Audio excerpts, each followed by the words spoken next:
বহু ব্র্যান্ডের খুচরো পণ্যে ৫১% প্রত্যক্ষ বিদেশি লগ্নির সিদ্ধান্ত নিয়েছে কেন্দ্র। আর কেন্দ্রের এই সিদ্ধান্তের বিরোধিতাতেই সরব তৃণমূলপন্থী বিদ্বজনরা। রীতিমতো রাস্তায় নেমে প্রতিবাদের ঝড় তুলতে ব্যস্ত তারা। কিন্তু যে কেন্দ্রের বিরুদ্ধে এত ক্ষোভ, তারই রেল মন্ত্রকের হেরিটেজ ও কালচারাল কমিটির সদস্য এই প্রতিবাদী তৃণমূলপন্থী বিদ্বজনদের একাংশ।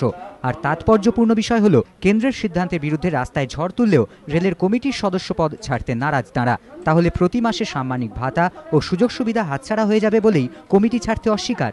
এটা কি দ্বিচারিতা নয়? বিভিন্ন মহলে ইতিমধ্যেই এই প্রশ্ন উঠতে শুরু করেছে।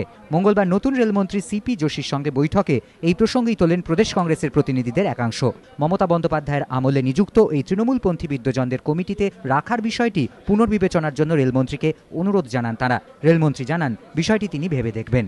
I said you wait for this. I said I won't able to comment this thing.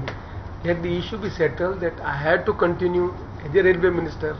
Then all these issues which you are raising, I'll able to address these issues. এবারে দেখে নেওয়া যাক কমিটিগুলিতে থাকার জন্য বিদ্বজনরা কি সুযোগ সুবিধে পাওয়ার অধিকারী।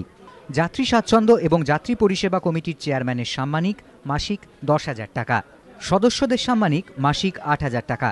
কমিটির কাজে ট্রেনে বাতানুকূল প্রথম শ্রেণীতে নিখরচায় ভ্রমণের সুবিধে। ব্যক্তিগত কাজে স্ত্রীকে নিয়ে ভ্রমণ করলে নিখরচায় বাতানুকূল দ্বিতীয় শ্রেণীতে যাতায়াতের সুবিধে।